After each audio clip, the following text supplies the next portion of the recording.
cryptos are not your ticket to freedom. In fact, no one asset, no one investment is ever going to set you free.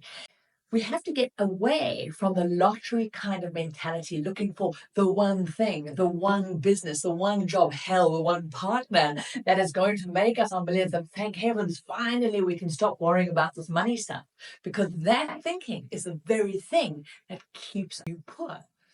Because that thinking is the very thing that will keep you in a spiral of poverty and being poor and keep you away from the very thing you want. No, what you need instead is to be investing like an Egyptian. Yes, you need to have an investment pyramid. I'm a civil engineer and I understand that pyramids are the most solid structures. Hell, they were the very things that the pharaohs used to make sure that they had all the wealth and life for eternity. Now, investment pyramid has got four sides to it, and it's got a big, broad base and a tip at the top. So if you think of you investing and building up your portfolio in this way, you start in looking at those four sides. So your four sides are made up of the first being what are called intangible assets. These are things you can't touch, but are very important assets.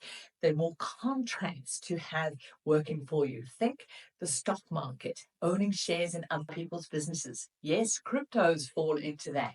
Loan instruments, fixed income assets all fall into this side of your pyramid. Pyramid side number one, intangible assets. Pyramid side number two are tangible assets. These are things you can touch. The biggest asset class in here is real estate, investment property. Yes, bricks and mortar. This is property that other people use, not your home, where they can get benefit from it. It can grow in value, it can generate income. Other things like commodities, collectibles fall under this asset class. Now you've got these two different big asset groups forming two sides. The third side of your investment pyramid are low input businesses. This is where you're using leverage, other people's time, systems, technology, automations to exchange value, and you get the benefit from that. I hate the word passive business. There is no such thing. If you're going to be passive about anything in your life, you're going to get passive returns. So we're talking about leverage systems where you still oversee it, but you get the value. Think online businesses, royalties, books, music, and in the physical world, real things like vending machines, ATMs, where something else does the value and you earn the money from that. Now you've got your three sides of your pyramid, and the fourth side of your pyramid is you. You are the most important asset you have. Having taught thousands of people how to create real sustainable wealth and live finally financially free with money serving them, I know that your wealth can only grow in direct proportion to your ability to manage it, grow it, invest it, and be a great custodian to your assets.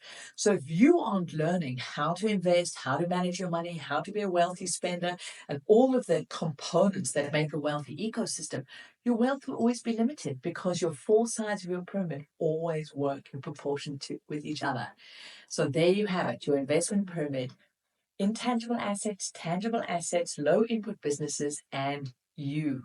Now, those are the four sides, but why the big solid base? Yes, boring is beautiful. You need to have solid, proven, let's say boring assets that just give you great solid returns over and over that you can rely on as the base of your pyramid. So in your intangible asset class, you need to be having your equity investing. The base of that side of your pyramid needs to be a good 70% of that in index tracker investments.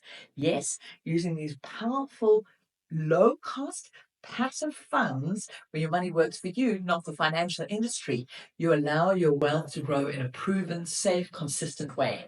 Now, on top of that, you can add some more of your higher volatility and more speculative investments in that asset class, like your collectibles, like your commodities. And then as you go up that pyramid, and get smaller and smaller, you would add your very speculative and volatile assets like cryptos. So yes, think of cryptos as the little cap on top of that pyramid.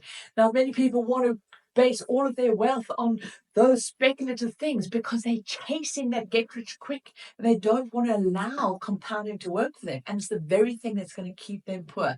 So no, if you don't have your solid base in place, don't even think of cryptos. Crypto is a great thing to add in, but in a structured way in your portfolios.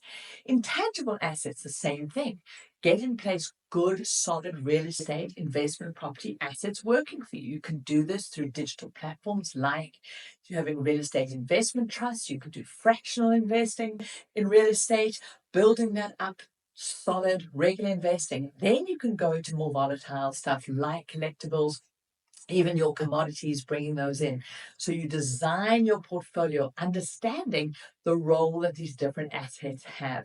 So hopefully this has given you a great understanding of how to put together your portfolio, because whilst assets create your freedom, portfolio create real sustainable wealth and ensure that your wealth serves and supports you no matter what life brings along.